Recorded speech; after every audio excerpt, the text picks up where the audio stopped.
Hello, everyone. This is Coach Tim Campsall, and I'm excited to have a couple business owners with us today.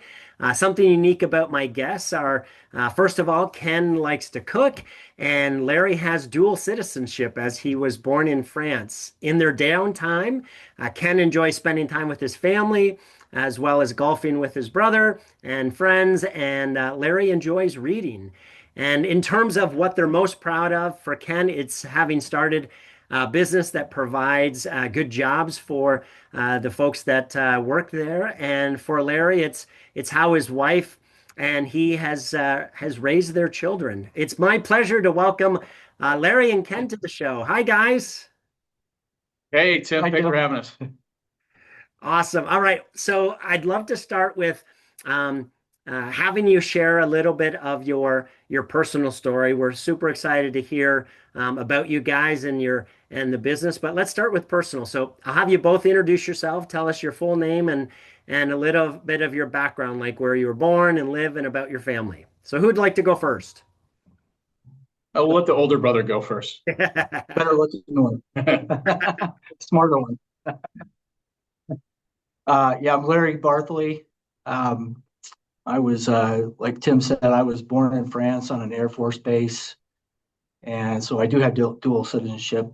I've not had to use it, but they told me that when I was younger, I could have been drafted into the French army if I had gone. So we never went to France. I was there as a baby, and that was it. Uh, so I'm married, going on 32 years now. Got two kids, a daughter who's 27 and a son who's 23, and a couple of dogs. Wonderful. What's your wife's name? Uh, what's that? What's your wife's name? Oh, Marita. Awesome. Awesome. Ken.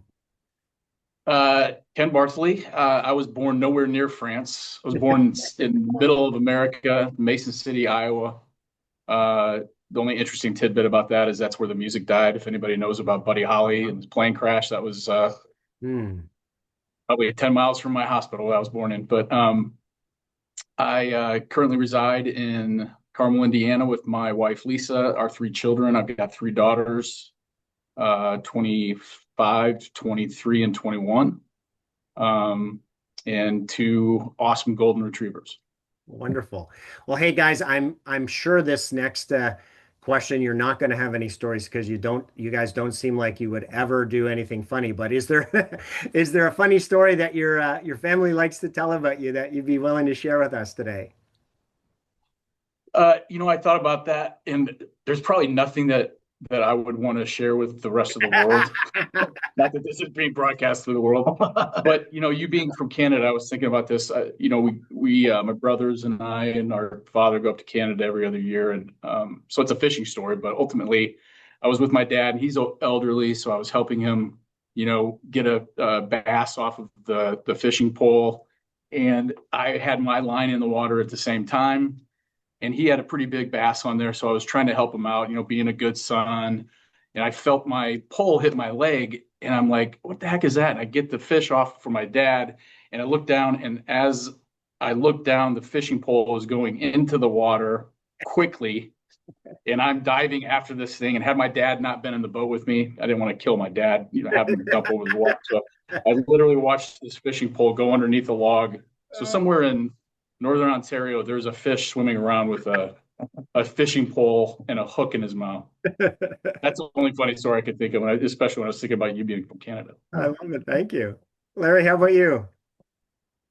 Uh, Probably goes back into high school. My folks would, and they still talk about it, is that I was in speech class and we had to do a pet peeve speech, and mine was on hard butter because I hate hard butter because you can't spread it on anything. And so I did a pet peeve speech on that, and then I told mom and dad what I had said, and they got a big kick out of it. So anytime I go over to their house, they're always shoving soft butter in front of me. I love it. That's awesome.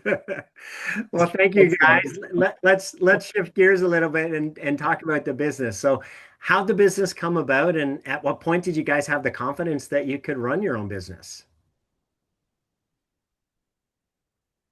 Yeah, so I'll give you the somewhat abbreviated version, but our dad was a corporate pilot, flew for Winnebago, and we grew up in Iowa, and when the economy kind of tanked in the late '70s, we moved to Indiana for about a year, and then he got transferred again to New Hampshire, and there Ken's 6 years younger than me, and so he was in junior high when they moved to New Hampshire. I was graduating high school. I stayed here in Indiana, but Ken's best friend's dad in New Hampshire was a brewmaster for Anheuser-Busch. Hmm. And so because of the connection, he and his friend got jobs on the grounds at Anheuser-Busch in the irrigation department.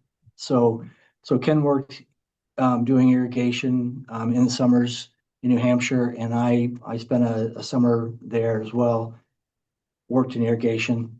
And then I also worked for a company in Lafayette because I went to Purdue and worked for a company there for a summer.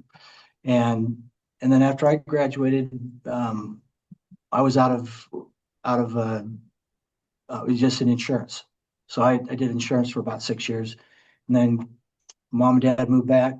Ken moved back with them, and because we knew how to do irrigation, we wanted to install a sprinkler system for mom and dad, so we did. And I went back. I was a senior at Purdue at that time, so Yeah. And so I went back after the weekend of installing the system and told my secretary at work that we'd installed a sprinkler system. And she goes, "Oh, my husband and I want one of those." So we gave them a bid, and they bought, and it just kind of took off after that. I love it. Yeah, that's fantastic. So then what about the confidence? What gave you guys the confidence that you could run the business?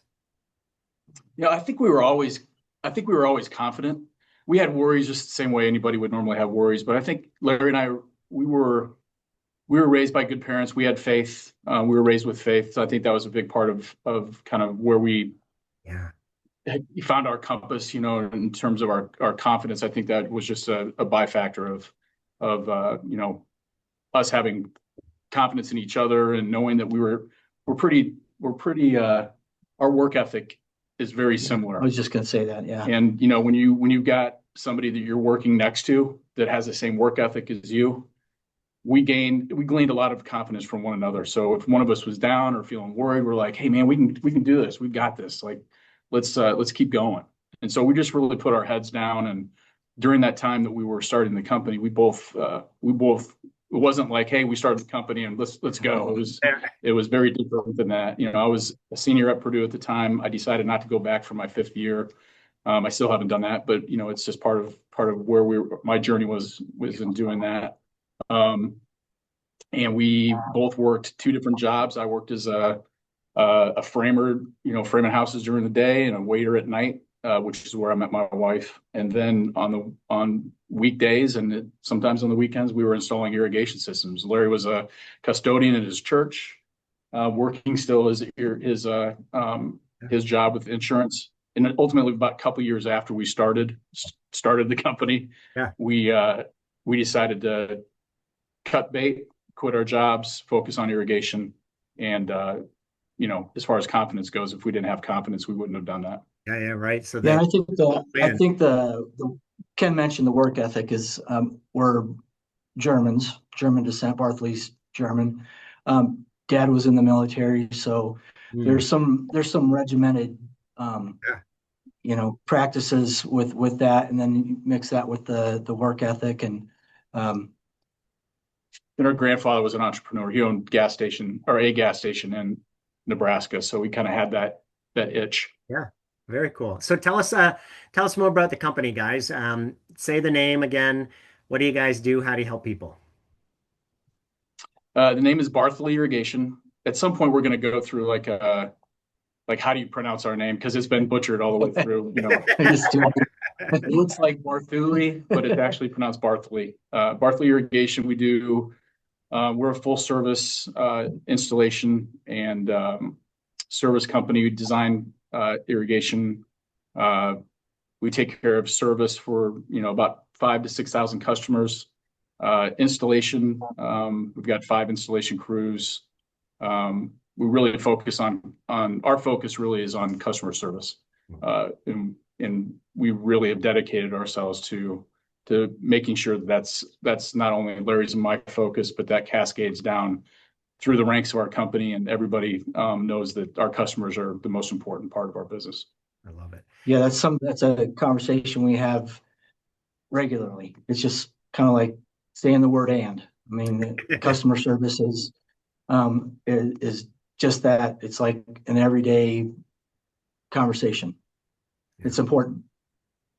The other thing we talked this offline, but you guys also go the extra mile in terms of, right, the chuck in the truck that can, claims that they can put in an irrigation system, but it ends up being garbage, and right, not all the spots are covered, and or it not the right size piping was put in, and it's just the result is a terrible experience. You guys make sure that you're doing it right, and right, and back up your with the customer service, back it up to make sure that it's not only done right, but it continues to cover and do the job that it's supposed to do ongoing.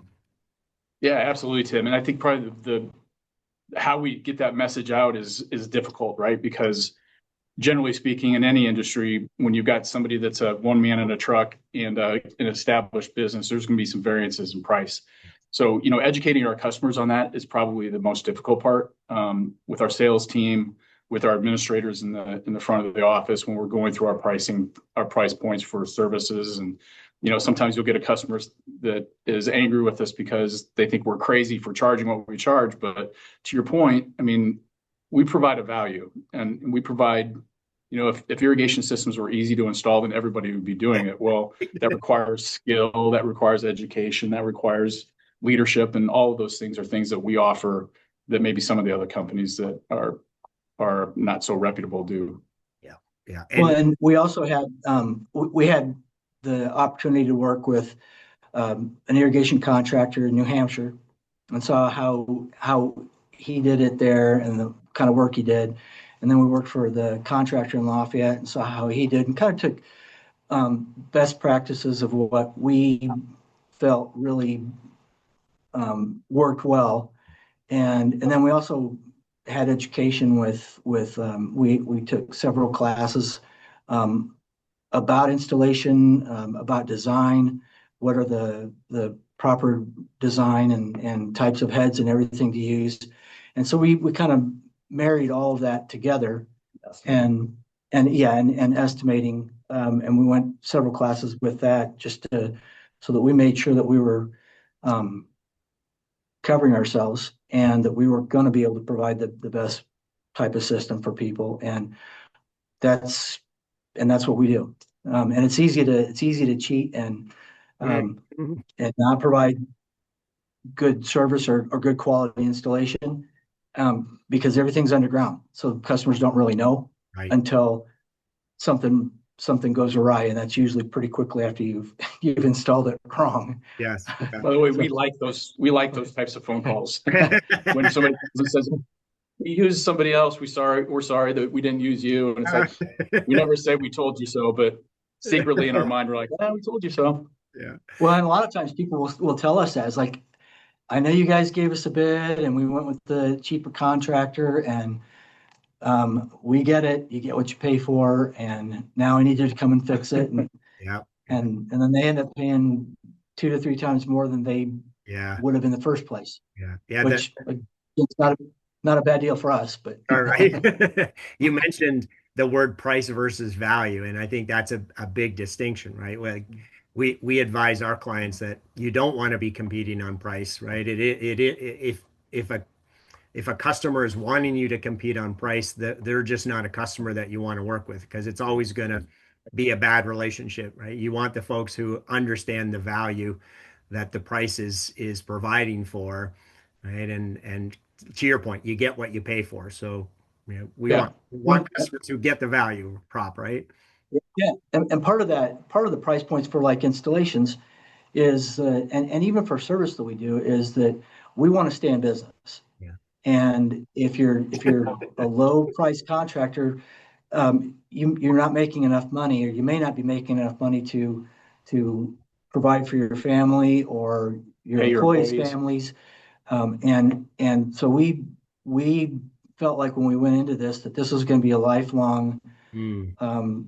career, and that's how we built the company. And we had some good guidance too on how to estimate things and how to price our jobs. And it was we listened to that information. A lot of contractors would go, "I'm not going to charge that much; it's too much." It's like, well, and they're the contractors who aren't in business anymore because they just weren't making enough. And it just at some point it's not worth it, all the hassles and headaches that we have as business owners. If you're not making enough money to sustain your livelihood, Yeah, then why are you doing it? exactly. Yeah. Hey guys, I'm sure that you've experienced some ups and downs throughout your journey. We know that all successful businesses get stuck at various points of their growth journey. So tell us, what's been your biggest challenge over the years and how'd you get through it? Uh, the easy answer is labor, but it's really the most honest and probably the most true. Um, and the funny thing is that labor, we have to have a labor force. It's a very labor intense business. Our issue is that you can't go to school. There's no colleges around here that say, hey, I'm going to go get an irrigation degree. Hmm. The reality is that, most of our people that are in the labor end of our company and maybe the mid-level supervisory roles, they're making more money than some of the people that are going to a four-year college. Hmm. So I think, I'm kind of jumping ahead to what I think the ultimate problem is, and labor definitely is a problem. And I think the symptom of that is we've seen historically in our country at least, this push for four-year colleges, for that being the only way that you're going to, make it in the world. And the reality is that it's not the case. The trades are doing so much in this world that's important that they get paid for. We see the value in that every day. And that's Yeah. one of the reasons why we treat our employees so well. We think we do. We think we're doing a good job of that, is because we need them, A, and B, we care about them. And, we need more people like that. But labor is definitely in my opinion, the most difficult hurdle that we've had to get through. Yeah, I think that's always been the case. When we first started, it was just the two of us, Hmm. and we did everything. We did Yeah. all the labor in the field. We come home at night, 8 o'clock at night, and we do invoicing Yeah. and estimating. And then the next day we'd start all over again early in the morning. But we were doing everything, and then trying to find help was tricky. Hmm. And it started out as one employee or two employees here and there, and um, but part of the other things that were difficult is cash flow. Hmm. We we didn't have any. We didn't come from deep pockets at all. Yeah. Um, we joked that we started the company with Ken, me, and Visa and Mastercard, because that's the truth. I mean, we bought our first tractor. I think it was 25. It was a used tractor, $2,500, and we put that on a credit card. Yeah. And we bought all of our supplies on a credit card because we didn't have cash. And we were learning as we went along about cash flow and how to properly balance money coming in with Sure. money that's going out. Yeah. So cash flow was up until about year 10, banks wouldn't even look at us Hmm. to loan us anything. So Especially being a seasonal company, they Yeah. would look at our books. We're not making any money at that time in the fourth and first quarter of the years. Yeah. And they're like, they would look at our balance sheet and be like, there's absolutely no way, or P&Ls. And Yeah. they literally would just say no. It wasn't even, we might be able to help you out. It was difficult. you could kind of hear them laughing in their heads. It's Yeah. like, Yeah. these guys are nuts. Yeah. It's a crazy thing that the only time that we can get usually that we can get money that is reasonable is when we don't need it, right? And so Right. one of the things I've told folks is, hey, it's better to get a loan before you've launched your business based on a projection than once you've launched your business, because then it's based on actuals. And it's just It's just crazy. I mean, I get it, Like, but where were we 34 years ago? yeah. We could have used that advice. Yeah, right. Sorry, guys. Yeah, it's okay. I don't think it would have mattered. We were too young. Yeah, right. Yeah. I'm not sure they would have believed a projection. No, but I, that's good advice, actually. That's good. I can see that makes sense.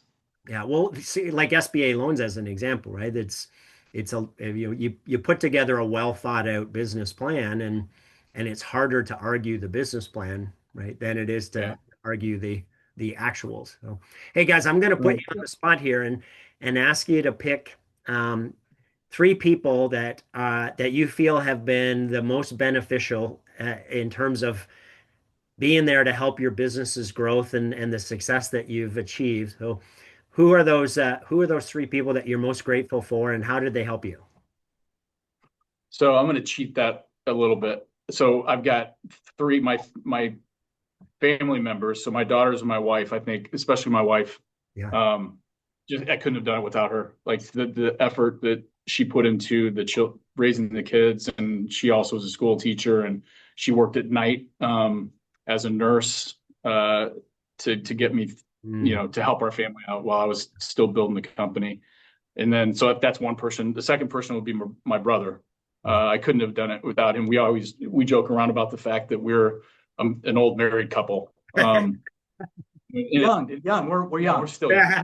But no, it really is a marriage between partners. And I've seen so many other companies that have brothers in them that don't do well, either fail or just are always, at odds. Yeah. And Larry and I, even though we've been at odds at times, I think we can probably maybe 5 arguments in 34 years that were significant, and the rest were just, water under the bridge. Yeah. And then the third person for me would be our operations manager. He's been with our company for 26 years now. So basically since the infancy of our company. And to me, I'm thinking for you as well, we just don't hear of people staying with companies that long. Mm-hmm. So he has definitely helped us to bridge the gap at different points in our careers to help the company grow. And so those are the three people I think are most instrumental. Fantastic.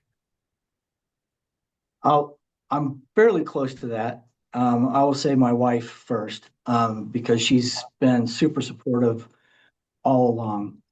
We work long hours, come in dirty. Our first, our first place that Ken and I worked out of was an apartment. The second place was a home that I had bought right before I got married, and we worked out of there, and we would track mud into the house, and that didn't make her happy, but she's always been super supportive of me and had confidence and faith that I knew what I was doing and that I would be able to make it go. So that support, we would have, you really have to have that kind of support and buy-in from immediate family to make it work. And the fact that we've been married going on 32, 33 years now. Which is 32 or 33? I think it's 32. So she's not here, so I'm not going to let her see this because I might be in trouble for that. But and then so her first, and then I'd say Ken, absolutely. We're like yin and yang. It's like there are things that I do really well, and the things that I'm not so good at, and the things I'm not so good at, Ken excels in those areas, and vice versa. So it's a great team, and the fact that we're brothers and we're very supportive of each other, and help, like Ken mentioned earlier, is when one of us is down or maybe questioning what's going on, the other one is right there to lift them up, and that's so important, I think. And then thirdly, I'll say our parents, because they're really the ones who kind of put this, not really a spark, but kind of pushed us. When we were moving, with Dad being a pilot growing up, we moved around quite a bit. Yeah. And he was also beholden to somebody else for where he lived, how much money he made. And he grew up in a family where his dad was a service station owner. And so he kind of understood that you could make it on your own and have more control over your life. And outside of the corporate. Yeah, outside of the corporate world. And he knew that moving around was tough on his kids. Right. But he was also providing a livelihood. But so he kind of pushed really hard towards, like, if you're gonna do something and you really want to be an entrepreneur, figure out what it is and then go for it. But he and my mom were always our mom was was pushing, and they were always super supportive, always. And they're still around. They still are. They still are. And just having that presence in our lives and knowing that they're still in the background and they're not really pushing anymore because they're not having to push us, but but having that background and that support from them it's always there. What I love about what you both said is, you didn't say this part, but it's true. It can be lonely at the top, right? And there's a lot of things that happen, the roller coaster ride. And so having that strong support at home, right? And the extended family support and supporting one another, it's so super important because, some of those lows are pretty low, and right, then having the confidence in one another and the encouragement of, hey, we will get through this, and having the solid rock at home with your wives, right, being supportive and encouraging and motivating, right, those are the things that allow us to get through the crunch time and right, and the doubts and the fears and the, oh my goodness, how am I going to pay our staff because the credit card's maxed, or whatever's happening, having that support team. So, guys, I'm in that vein. A lot of the requirements of building a successful business has to do with our mindset, as well as the things that we learn along the way. So, what would you say has been your biggest learning as a business owner?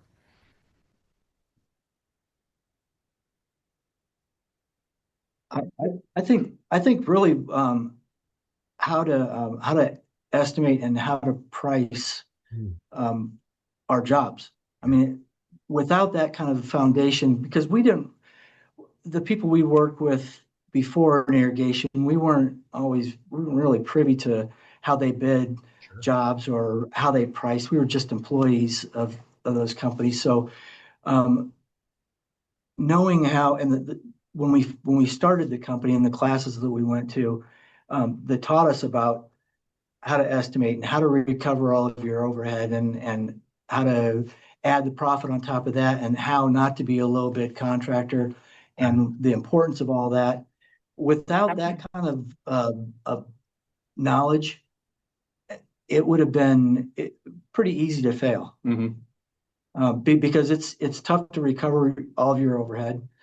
And to understand what that really means. And the school that we went to was a Vanderkoy school, and it was Chuck Vanderkoy. I don't know if you've heard of him. He since passed. He died about 5-6 years ago, but really good. And we went to several of his courses, and bought his books and really dug into all the details of that. And he's so detailed that he gets down to how much does your desk cost? You have to add that into every job because at some point your desk you're gonna need to replace it, even though you're using it now, but it might break and you've got to replace it. So you've got to be charging enough to be able to replace it at some point. And so it was that detailed. And because of that, I think that's probably the biggest thing that I can say that we've learned to give us a good solid base. Yeah, we've learned plenty of other stuff. Don't get me wrong, but to your point, there's a lot of costs that that people don't remember to think about, right? Like paying ourselves needs to be built into the estimate, right? As well What? as the profit, all right? The profit that you mentioned, but right, we've got to be paying ourselves a fair and equitable salary. Otherwise, right, the business isn't sustainable. So Yeah. Yeah. Yeah. For me, I think I always go back to our employees because I think they build help. There are support for the company, and I think it's employee management, and really trying to find the right person for the right seat. We've made so many mistakes early on about putting somebody in a position where they might be in a sales role and realizing, that guy's more of an operations guy. We got to pull that guy out. And the problem is you don't necessarily have the time to do that. yeah. Lots of times we were forcing the issue to put those people in those positions, and they ended up either leaving or we ended up letting them go because they were underperforming. And really, we started doing profiles on personality profiles to find out if they were the right person for those positions, and that really was a catalyst that helped us make some important key decisions early on, probably 15 years into the business, where we had to get some high paying positions set up so that they could carry on the leadership that Larry and I were exhibiting at the top, and have that again go down through the ranks and so finding the right person has been, it still is a big challenge, because as we grow, we've got more and more people that we're trying to put into different positions. But I think all told, where we were at 25 years ago to where we are today, we're making much better decisions. And one more thing on that, we made a conscious effort about right before COVID, to not hire everybody that had a heartbeat and a driver's license, which we were truthfully doing to the extent, like, any had a resume that looked like they had irrigation experience. We were like, yeah, come on, let's go. And we found out pretty quickly that really poisoned our culture and didn't really breed the type of employee that we needed to have in the company. So we started hiring based off of work ethic, attitude, and skill set. Good. And those first two are not nearly as important, or are way more important than the skill set. We were putting skill set first, as opposed to hiring somebody with a good attitude, somebody to fit our culture with work ethics, showing up on time, not worrying about having to get home a little bit later every night, or on some nights. And so we started hiring on those three things, and it was a leap, because we had to let a lot of people go that didn't fit that already. And what we found is fairly quickly after that, it started falling in line, and it really just was a huge culture boost for our company.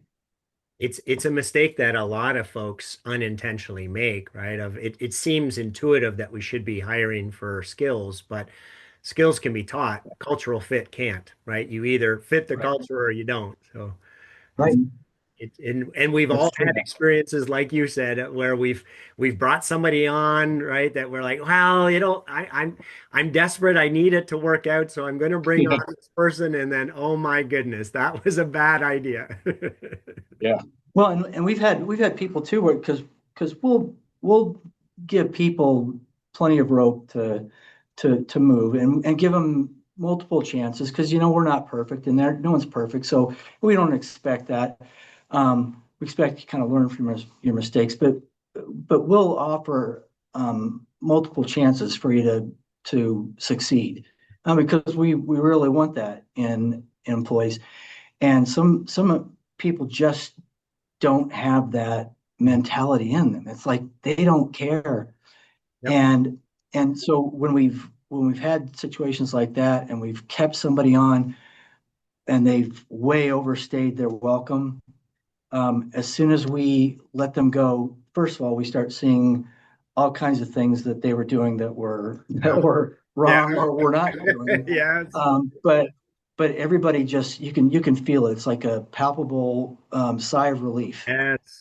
between everybody. Everybody's like, oh my gosh, I thank God that guy's gone, Yes. Yeah. because it's poison. Yeah, the unintended, that is what I was going to say. The unintended consequence is that they're a virus to the rest of the organization, right? And people are like, why is that person being allowed to stay here? If maybe that's what the expectation is, so we should lower what we're doing too. Yeah. Yeah. Right. Well, and that does make sense for that. In our minds, it was like we we could understand that, but we also wanted to give people another chance or extra chance to really kind of step up. And even though we had some people going, why is that guy still here? It's like, well, listen, you're not perfect either. You make mistakes, so cut him some slack. Let's give him another shot here. But sometimes we just let that go on too long. Well, and the good thing about what you've been saying is if we catch it up front, right? So if we take a little longer in our hiring process and we use the personality profile, right? And we make sure that they're a good cultural fit, then, right, then giving them more chances on the skill side makes sense. Right. Yeah, Yeah. absolutely. Yeah. Yeah, it's an investment. Absolutely. Yeah, yeah. So, hey, what advice or guidance would you guys have for a business owner who's either feeling stuck or discouraged in their business? I would say just keep going. Find your strengths, capitalize on those strengths. Forget about your weaknesses. Like if they're not going to help you out. Focus on what you're good at and do that. And I think Larry's good at saying this is when you think you're thinking big, think bigger because you don't ever know what opportunities are going to be around you. And if you don't see those, if you don't think big and you're not ready for those opportunities that come and hit you, then you're gonna let them go away to somebody else. So in our company, there's been several times where, Larry and I are very different in terms of our risk taking. I like to take more risks. Larry's much more on the more conservative side. But in saying that, as a way to kind of show the complexity of our personality, he always likes to think big. Whereas I was like, I'm pretty happy with where we are. Let's take this risk here, but I wasn't thinking big enough in a lot of the circumstances. So I would say if there's a business owner out there that's just starting out, find what you're good at and do that. And forget about the other stuff. Just focus on what you want to do. We're irrigation guys. We're not landscapers. So we're not going to try to get into landscaping unless it was through an acquisition. We're really good at what we do, and that's what we focus on. Love it. Love it. How about you, Larry? Yeah, I'd say I think it's a good idea to talk with, ideally your competitors.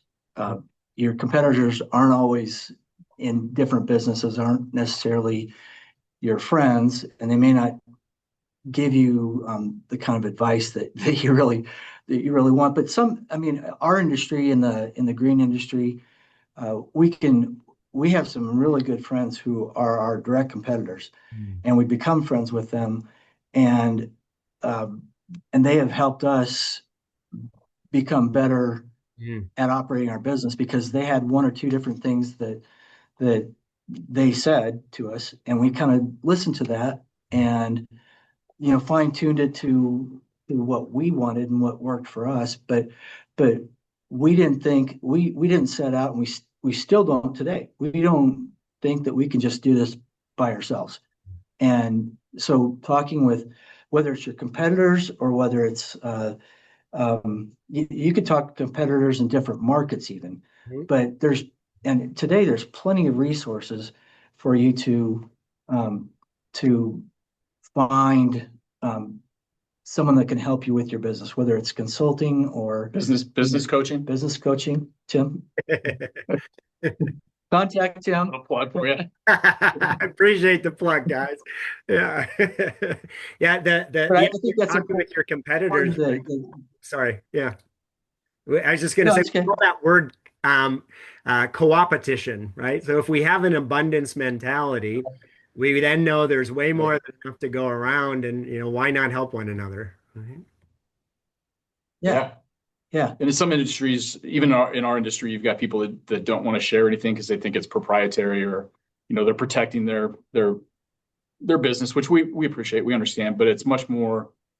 It works so much better if you've got somebody like what Larry said is what'd you say it was? Would you use co-opetition? Co-opetition. Yeah, I've heard of that. Just to share different ideas, if nothing else, just to sit down and have a beer and talk about it. And we've done that with other competitors. We've also had people who are competitors call us and say, "Hey, I'm having a problem with something. How do you guys handle this?" Or, "Why does everybody keep calling my cell phone? Because it's driving me nuts. I don't get any sleep." It's like, well, stop. Quit First of giving all, your cell stop giving phone. your cell phone out. Yeah, yeah, exactly. So, I mean, things like that. But sometimes it's, but at least they're reaching out and asking questions, and that's what we do. When we get stuck or we reach out and ask questions, or we just have our eyes open for different things. We're present in the business, and we're not just coasting Yes. and letting it just go, and we'll take whatever. You've got to be present in it. The cell phone one is my favorite. Like, okay, what you're going to do is you're going to give your cell phone to your assistant, and you're going to get a new personal cell phone, and then that way it will never be ringing from your customers. But I can't do that. Well, then it's always going to ring. Exactly. You can't get away from it.